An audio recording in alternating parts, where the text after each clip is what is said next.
Hello. In my last lecture, I told you about colloidal state, how the colloidal systems can be classified, and in today's lecture, I'll start with the preparation of colloids, covering dispersion methods, in which we look at colloid mill, Bredik's arc method, ultrasonic dispersion, peptization. Then we will discuss about condensation methods, in which we first look at chemical methods involving reactions like oxidation, reduction, hydrolysis and double decomposition. We will also look at two physical methods of preparation, one the change of solvent method, the other change of physical state. Finally, we look at the purification methods covering dialysis, electrodialysis, ultrafiltration and ultracentrifugation.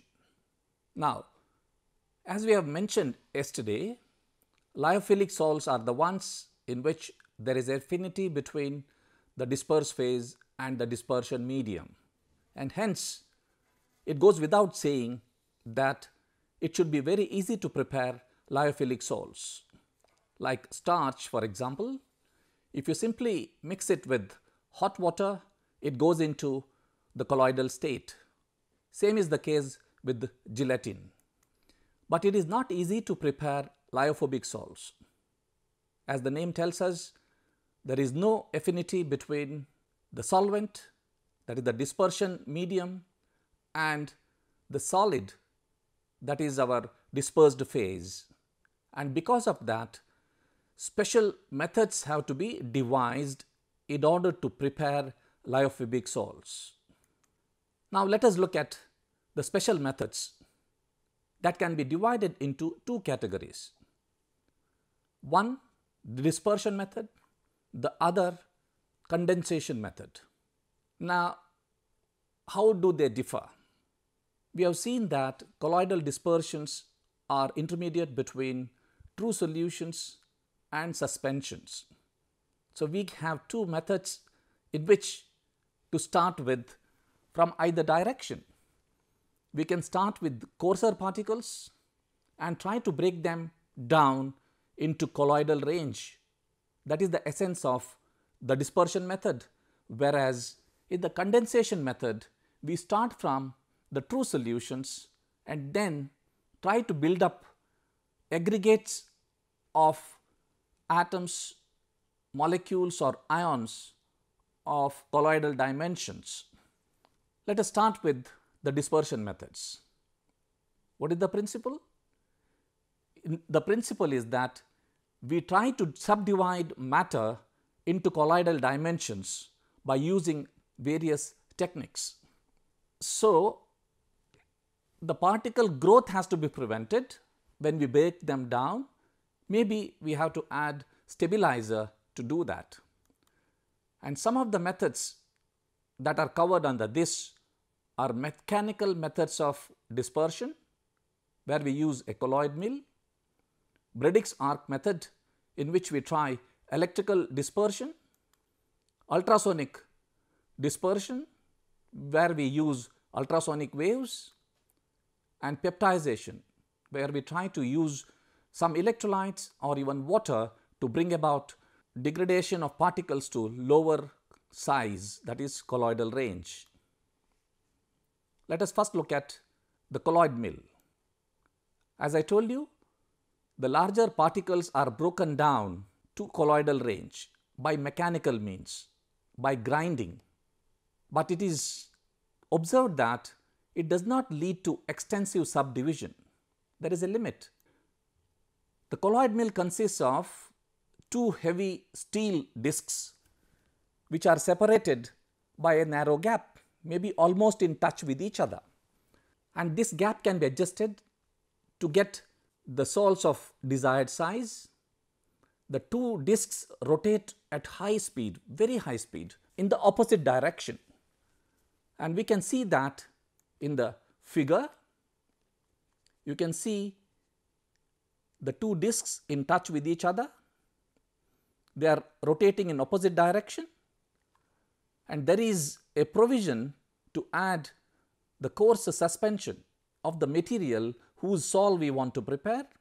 When we add this suspension through this point, it gets into the gap between the two heavy discs, and they are subjected to high mechanical forces because of the rotation of these heavy discs in opposite direction, resulting in thorough grinding of this material, and ultimately the sol that is formed, because there is dispersion medium, can be taken out as the discharge from the mill. There is a tendency for the particles to grow in size. There are two reasons for it. One, the influence of mechanical forces that are prevalent, and two, by virtue of attraction between the particles. In order to get over that, we may have to add some inert diluent which will prevent the particle growth, so that we get the particles of desired size in the colloidal range. One example I can tell you, sulfur sol in the upper colloidal range can be prepared by grinding a mixture of sulfur. The powder is dispersed in water, and glucose is removed from the sol by dialysis. The other method, very interesting method, is the electrical dispersion method. This is known as Bredick's arc method. You can see in the diagram here, we have two electrodes of the material whose sol we want to prepare. They are immersed in the dispersion medium, say water, and the bath is kept in contact with the ice so that the temperature of the medium can be brought down. That means it is cooled dispersion medium, and we strike a arc between the electrodes by high power supply. Because of the heat generated, the tips of the electrodes vaporize, and the vapors formed come into contact with the cold dispersion medium, say in this case water, resulting in the formation of colloidal dispersion of the material from which the electrodes are made. It is not that the method is restricted to only metals. The method has now been extended to non-metals. Iron or aluminum electrodes can be used, which do not disintegrate, and the material whose sol that we have to prepare is added to the dispersion medium. When the arc is struck, the suspended matter which comes into contact with the high temperature zone disperses into colloidal dimensions. We can choose even organic liquids as the dispersion medium. Now, the dispersion medium is kept cooled in order to immediately bring down the temperature so that the vapors formed are cooled and get into the colloidal dimension. This method is used for the preparation of sols of metals such as gold, silver and platinum. Ultrasonic dispersion method.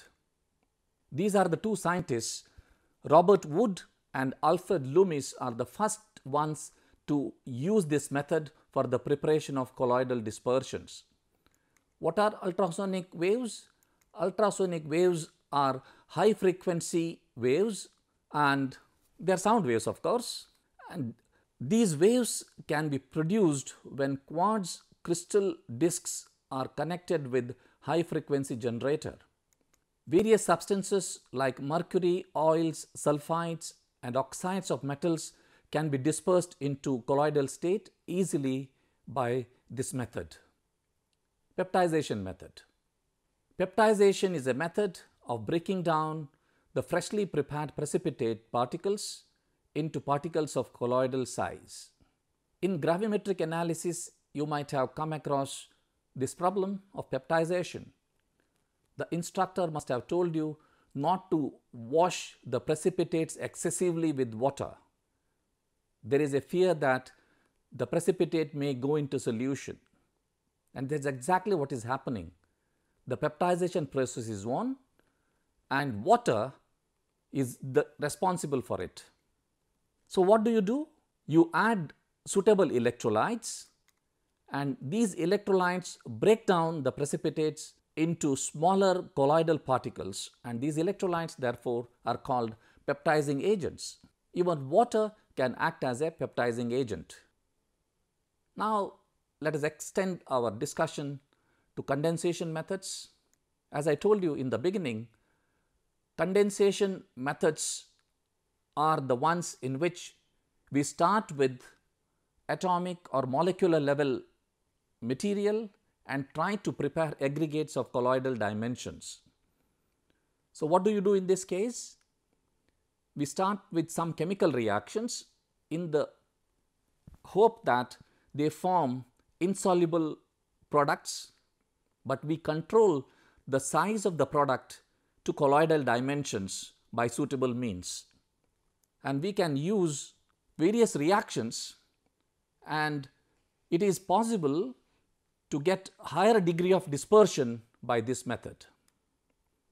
Which are the reactions? We can look at some of the useful reactions that are used here. One is oxidation, second one reduction, third hydrolysis, and the last double decomposition. Let us look at the oxidation method. Sulfur salt can be prepared by oxidizing an aqueous solution of hydrogen sulfide with any suitable oxidizing agent. We can use bromine water, nitric acid, or sulfur dioxide. We can see here two reactions in which colloidal sulfur can be formed. What we do? We pass hydrogen sulfide gas through the solutions in which these oxidizing agents are present, thereby converting sulfur into colloidal sulfur. The reduction reactions. Salts of gold, silver, platinum, etc. can be prepared by reduction of dilute solutions of their salts with suitable reducing agents. For example, gold salt can be obtained by reducing a dilute aqueous solution of gold chloride with the stannous chloride. The reaction is given here, in which the gold gets separated in the colloidal form. We can recognize that with the color that we get for the product. Hydrolysis reaction. Salts of ferric hydroxide and aluminum hydroxide can be prepared by boiling the aqueous solutions of their corresponding chlorides.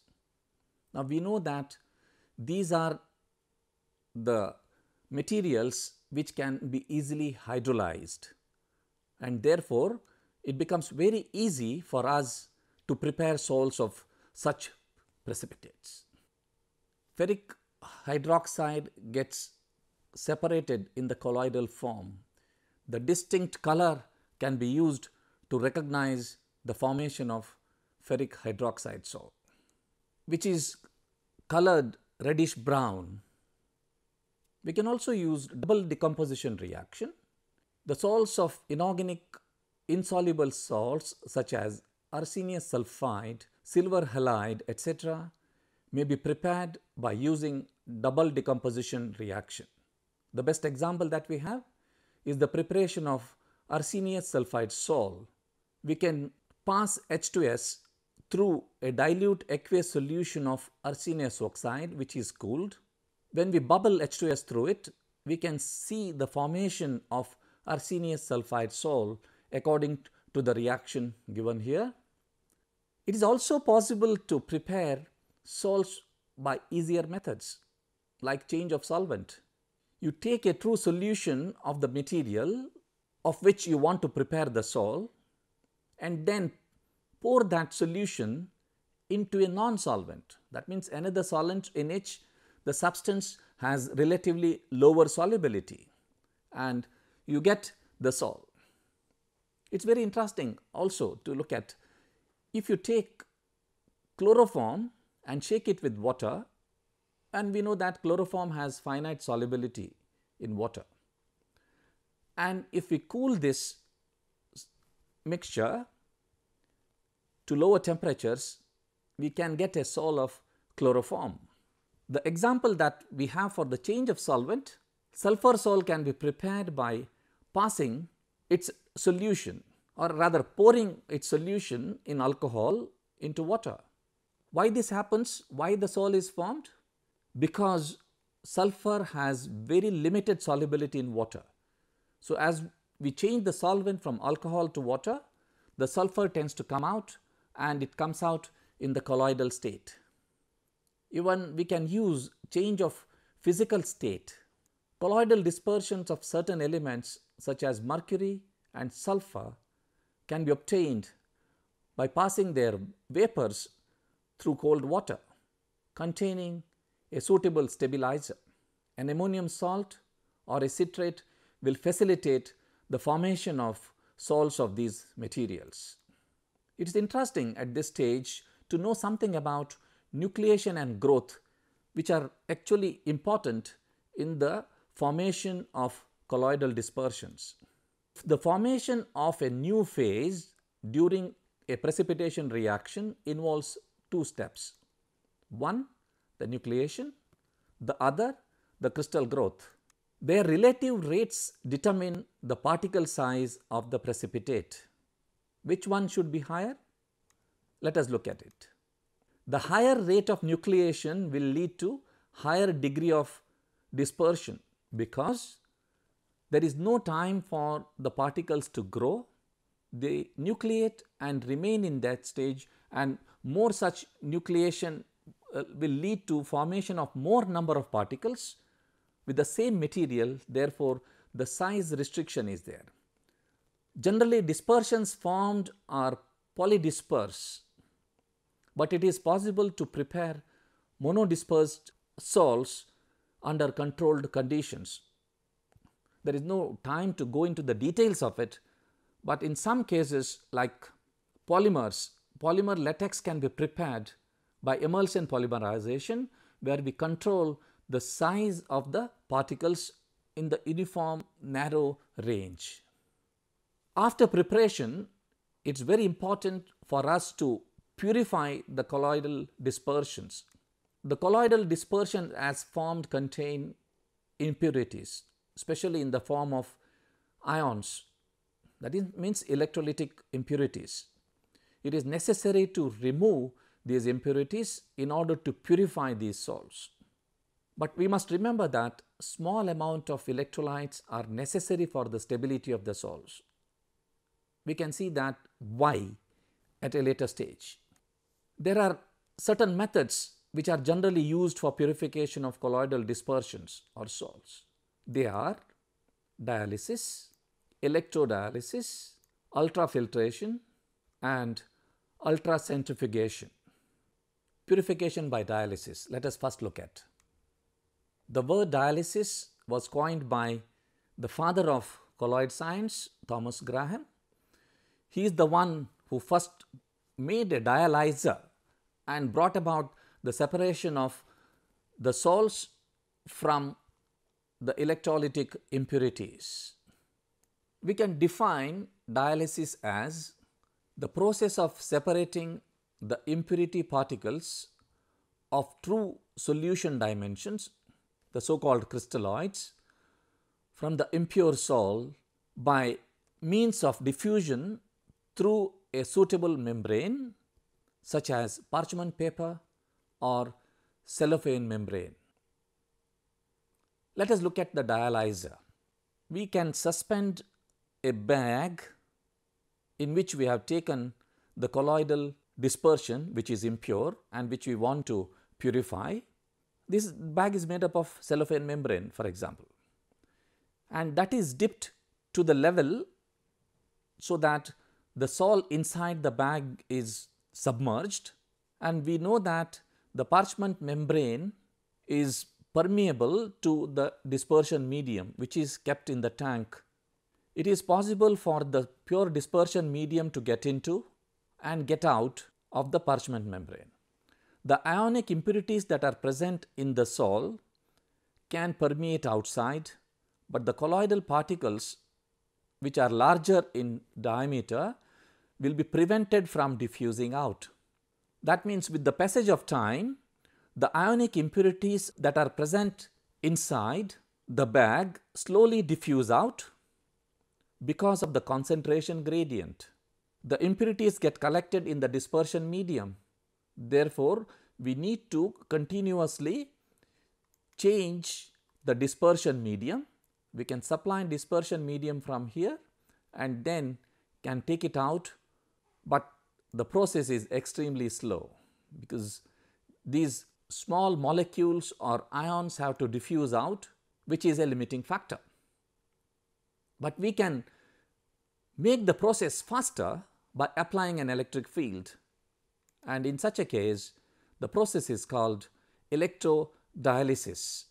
The ions can be made to move faster because they get attracted to the oppositely charged electrodes, and the setup can be modified. The electrodialyzer has 3 compartments. We have the central compartment in which the impure sol is taken. The larger spheres show the sol particles, and 2 smaller particles of different colors indicate the ionic impurities of opposite charges. The central compartment is separated from the 2 outside compartments on either side by the membrane through which the ionic impurities can permeate out. If there is no power supply, the diffusion of these ionic impurities is very slow, but by applying a current across, that means we have the anode compartment and the cathode compartments in which the dispersion medium is present. So, if we apply the voltage across, the ions start diffusing out and cations will move towards the cathode and anions will move towards the anode. And if we continuously replace the dispersion medium in the 2 compartments, we can accelerate the purification of the sol that is taken in the central compartment. It is also possible for us to purify the sol by ultrafiltration. What do you mean by ultrafiltration? We know that ordinary filter paper has pores which are large enough through which even the colloidal particles can easily diffuse through. Of course, it goes without saying that smaller ionic impurities can pass through very well. Then how do you use these filter papers? It is possible for us to reduce the particle size, the pore size of the filter paper. How do you achieve that? The ordinary filter paper is treated with collodion or gelatin, and then it is treated with the hardening agent, that is formaldehyde solution. The pores of the filter paper, which are in micron size or above, gets smaller because of the deposition of the materials that are chosen, and the formaldehyde makes the filter paper harder. And such a filter paper that is prepared by this way are called ultrafilters. We can use these ultrafilters in order to bring about the separation of the ionic impurities, which can easily pass through even through ultrafilters, but colloidal particles are prevented from passing through. We can have a setup like this. The principle can be understood by looking at it. We have the ultrafilter fitted here. The impure sol is taken on this side and the dispersion medium is here.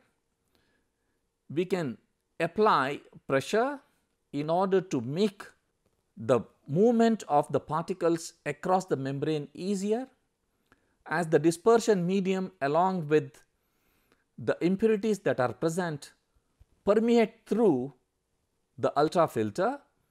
Colloidal dispersion on the right hand side here gets purified, become free of the impurities that are present here. Because we are applying pressure, we may have to support the filter that we have prepared, that is the ultrafilter that we have prepared, on a wire mesh. As I mentioned, because of the small size, ultrafiltration is a very slow process, and we can expedite the process by applying pressure. Now, using graded filter, that is ultrafilters, we can remove the impurities of different particle sizes, and it is also possible for us to separate colloidal particles of different sizes by using graded filter papers of slightly larger pores in which smaller sol particles can also diffuse out. And then let us look at another method which is called ultracentrifugation. We have heard of centrifuge. We use them in the lab to separate the precipitates. By rotating at high speed, applying centrifugal force, it is possible for us to get the precipitates. But colloidal particles are too small and do not settle even when we centrifuge them in the lab. We have to have what are called ultracentrifuges, where the centrifugal force is very large because the speeds are very high, 10,000 and above, and that means 10,000 and above RPM. In such a case, the colloidal particles settle down to the bottom of the tube, which can be easily separated, and after separating, we can mix them with the fresh dispersion medium to give the purified sol. Let me summarize today's lecture. We started with the recapitulation of earlier lecture.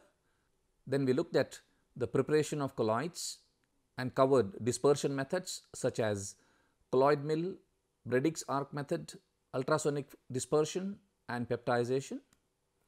Then we discussed condensation methods.